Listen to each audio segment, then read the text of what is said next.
Hi, welcome to the Assembly Language Primer for Hackers Part 1. This is going to be the first of many more videos to come on the basics of assembly language. Now, the reason why I made this video is basically I received a lot of requests for in-depth video tutorials on exploitation techniques such as buffer overflow exploitation, format string, etc., as well as for reverse engineering. Now, what I understood is that if I dive into those topics without people having an understanding of assembly language, then it would be probably impossible for them to gauge or understand exactly how to go about those processes. So that's why I realized that probably an assembly language primer is the best place to begin. Now, this primer is by no means an exhaustive guide to assembly language. You will need to go ahead and supplement this with a lot of other reading. However, if you've never started assembly language before, this can help you get started very fast. So let's now move on to the actual presentation. System organization basics. So in any given computing system, we have the CPU or the central processing unit. Then we have memory, which is where things are stored at runtime, which would be your RAM.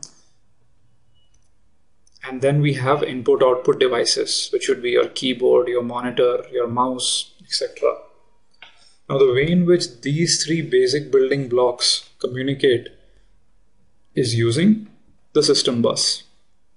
Now, we need not get into too much of detail into exactly what the system bus is composed of, the control bus, the data bus, so on and so forth. We'll try to keep it at a very high level, and that too with enough depth so that you can start programming, as you will see in the later videos. So now let's dive into the CPU. So basically the CPU consists of four parts, very broadly. The first is the control unit. This is the place in the CPU which is responsible for actually retrieving and decoding instructions, as well as storing and retrieving data from memory while the CPU is actually executing instructions. The second block is actually the execution unit, which, as you can easily understand from the name, is the place where the actual execution happens. Now, when a CPU is actually executing instructions, it actually requires some internal memory locations in order to do those calculations. These are called registers. So think of registers as some sort of internal variables inside the CPU. And the value of these registers keep changing depending on what the CPU is actually doing right now. Finally, we have the flags, which are actually used to indicate various events when the execution actually happens. So as an example, let's say we have something called the zero flag, which is nothing but whenever any instruction results in a zero, let's say you go ahead and add two numbers or subtract two numbers and the result is zero, then this flag is appropriately set. So we'll get into the details a little later of what these individual elements actually do and mean. So what is most important to understand from a CPU perspective is the CPU registers. And this is what we'll be using for most of our assembly language, I would say, programming. Now, very broadly, there are four kinds of CPU registers. The first is the general purpose CPU register. Now, there are approximately 8 general purpose CPU registers: EAX, EBX, ECX, EDX, ESI, EDI, ESP, and EBP. These are generally used during various calculations which happen inside the CPU. We'll dive into more detail about these registers in the next slide. The second kind of registers is the segment registers, which is CS code segment, DS data segment, SS stack segment, and then others ES, FS, and GS, which are generally pointers used for other segments. Then we have the instruction pointer register, EIP. Now this is probably the most important register from, I would say, an exploitation perspective or a reverse engineering perspective. Simply because this register, EIP, points to the instruction which the CPU is executing at this point. Then we have the control registers, CR0 to CR4, which are internal to the CPU for various calculations. Now, you don't need to by heart all the register names. Generally, as you start programming more and more, they'll come naturally to you. What you need to remember most is that we'll be using the general purpose registers for most of the assembly language programming, and from an exploitation perspective, we will always try to control the instruction pointer register. Now let's look into more details about the general purpose registers. EAX is nothing but the accumulator register, as it is called, and is generally used for storing operands and results data. EBX, or the base register, is generally used for storing pointers to data. ECX is also known as the counter register, is generally used in loop operations and string operations.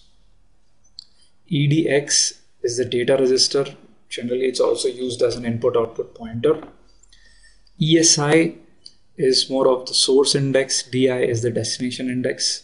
ESI and EDI are basically data pointer registers used for various memory operations, more generally used for string operations. ESP is the stack pointer register. Now, ESP always points to the top of the stack. If you don't know what the stack is, we'll deal with that in the next couple of slides. EBP is nothing but the stack data pointer register. Now, don't get worried if at this point you do not understand exactly what all this means or how this is going to be used in assembly language. I just mentioned what the registers are for the sake of completeness. When we actually get into the programming, you will understand how these are used in order to write code. So don't worry. There is one important thing which you need to know about a couple of the general purpose registers, namely EAX, EBX, ECX, and EDX. Now, one thing which I forgot to mention is the general purpose registers, or any register in IA32 architecture, is 32 bits. So now let's go ahead and look at what is that property which EAX, EBX, and ECX and EDX share. Now, it is possible to access the first 16 bits of EAX by referencing it as AX. And it is now further possible to access the first 7 bits and the next 7 bits of EAX by referencing it as AL and AH. A is A high, AL is A low. Similarly, EBX, you can access the first 16 bits by just referencing it as BX. This would be BH and this would be BL. Now, once again, if this is confusing, you'll find out how this is all used during instructions. But you just need to remember is that among the general purpose registers, these 4 registers allow selective access to their lower order bits by using a different name, which is AX, AH, AL, or BX, BH, BL, CX, CH, CL, and then DX, DH, DL. Let's move on to the next slide. Okay, so we've covered the CPU in enough detail so that we can begin programming. Now let's look at memory. So the first thing one needs to understand is the virtual memory model. Now, what is the virtual memory model? Now, whenever any program is executed, it is overlaid as a process in memory. Now, the way it is laid out is that every process gets laid out in the same virtual memory space, regardless of the actual physical location of that process. So imagine that you have 2 gigs of RAM, then a new process could be overlaid anywhere in the actual RAM. However, what the processor and CPU do together, the processor and the operating system do together, is that they abstract out all of these complicated memory layouts from the process itself.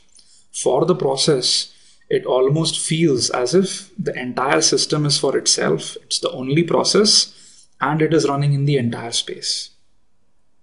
And no other processes exist. So we won't get into too much about the virtual memory model right now because it can be a bit confusing. But what you need to understand is that every process is laid out in the same virtual memory space, right? So how exactly does a process look like when it is laid out in virtual memory? That's where we get into the exact program memory layout. Now, generally a process is laid out in this order. So what we have is various segments in the program memory. We'll get into in-depth discussion about them a bit later. I just want to mention what they are right now. So the first segment which is laid out is the dot text. So this is the actual program code. If you notice, this is laid out in the lowest memory value possible, which is 080480 as a double zero. So this is laid out from low memory to high memory. Now this contains the actual program code, which is the dot text segment, which is where the executable instructions are there. Then we have the dot data segment. This is where any data which has been initialized to a value is stored. Then we have the dot BSS segment, which is where all uninitialized data is stored. Then we have the heap, which is dynamic memory. Now we are all familiar with malloc, right, which we've been using in C to generate dynamic memory.